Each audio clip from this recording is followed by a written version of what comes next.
বাচ্চারা, আজ আমরা শুনবো জাদুই আপেল নামক গল্পটি। শুরু করা যাক তাহলে। রিঙ্কি নামে একটি ছোট টুনি পাখি জঙ্গলের মধ্যে একটি বড় গাছে অন্যান্য পাখিদের সাথে বসবাস করত। এছাড়াও জঙ্গলের অন্যান্য জন্তু জানোয়াররা সেই গাছের নিচে বসতে পছন্দ করত। রিঙ্কি পাখিও সকল জন্তু জানোয়ারের সাথে মিলেমিশেই থাকতো। প্রয়োজনে তাদের জন্য খাবার জোগাড় করেও এনে দিত, যেই কারণে জঙ্গলের জন্তু জানোয়াররা রিঙ্কিকে খুবই ভালোবাসতো এবং তাকে শ্রদ্ধাও করত। কিন্তু রিঙ্কির মেয়ে মিনু তার মায়ের স্বভাবের একেবারেই বিপরীত ছিল। সবসময় সে নিজের ইচ্ছা অনুযায়ী কাজ করত আর কারোর সাথে কথাও বলতো না। আরে দেখো না রিঙ্কি বোন, আমার এই ছোট ছানাটাকে মানুষের একটি ছোট বাচ্চা পাথর ছুঁড়ে মেরেছে। তারপর থেকেই ওর পেটে খুবই ব্যথা।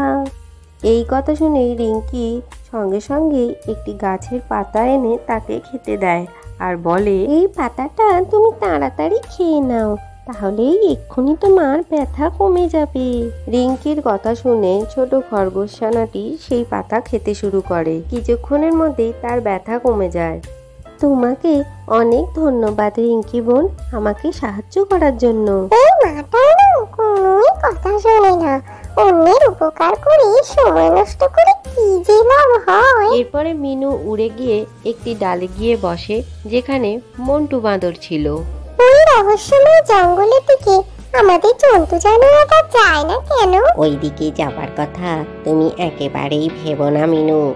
জঙ্গল থেকে যে পশু পাখিরাই ওখানে গেছে তারা আর ফিরে আসেনি। চুপ করো তুমি, আমার মতো সুন্দর পাখির সাথে কি করে কথা বলতে হয় তুমি সেটাই জানো না। আরে তুমি রিঙ্কির মেয়ে না, ও কিন্তু কারোরই খারাপ করে না। আমার মায়ের কথা বাদ দাও, আমি আমার মায়ের মতো হতেই চাই না।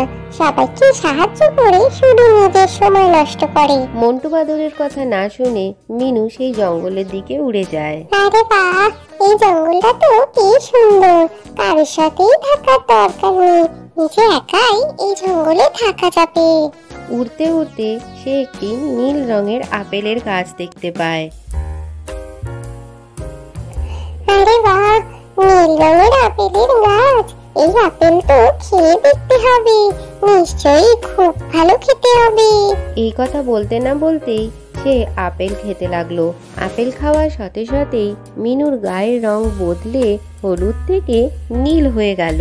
এরপর মিনু সেখান থেকে উড়ে যায় আর তাকে উড়তে দেখে ফেলে একটি চিল। আরে নীল রঙের পাখি, এই পাখির মাংস তো খুব সুন্দর খেতে। তখন রিঙ্কির কাছে মন্টু বাঁদর চলে আসে। আরে মন্টু দাদা, দেখো না এই মিনু যেখানে সেখানে না বলেই চলে যায়। পুরো জঙ্গল খুঁজে ফেলেছি, ওকে আমি কোথাওই পাইনি। ওকে এখন আমি কোথায় খুঁজবো? আরে মিনু তো রহস্যময় জঙ্গলের দিকে গেছে। কি বলছো কি মন্টু দাদা, তুমি ওকে বারণ করনি কেন? ওকে আমি অনেক বারণ করেছি, কিন্তু ও কোনো কথাই শোনেনি। এবারে এত বড় জঙ্গলে আমি ওকে একা কি করে খুঁজবো? আরে তুমি নিজেকে একলা কেন মনে করছো? আমরা তো সবাই আছি, আর তুমি তো আমাদের সাহায্যই করো। এখন তোমার সাহায্যের প্রয়োজন।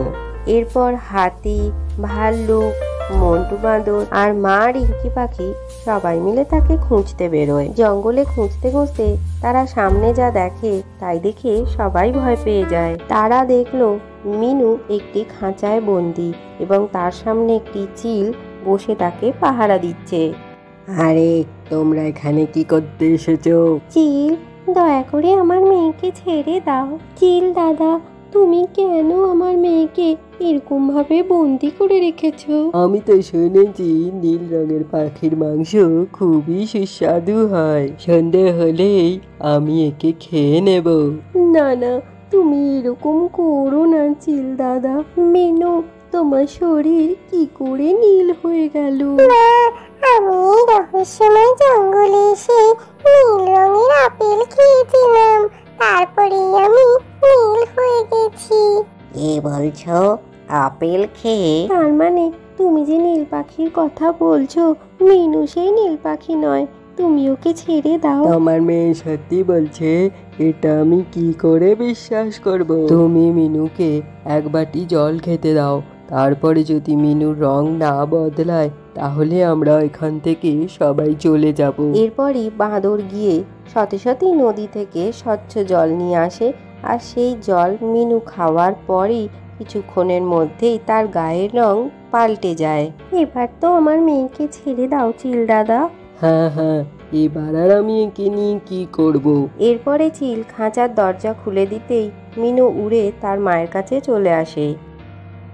মিনু, তোমার মা সকলকেই জঙ্গলে সাহায্য করে বলে আজ আমরাও তার সাহায্যের জন্য এখানে এসেছিলাম। যারা অন্যের সাথে খারাপ ব্যবহার করে তাদের কেউ সাহায্য করে না। আমি আমার ভুল বুঝতে পেরেছি হাতি দাদা, তোমরা সবাই আমাকে ক্ষমা করে দিও। এরপর তারা সবাই মিলে জঙ্গলে ফিরে গেল। আজকের গল্পটি থেকে কি শিখলে বাচ্চারা?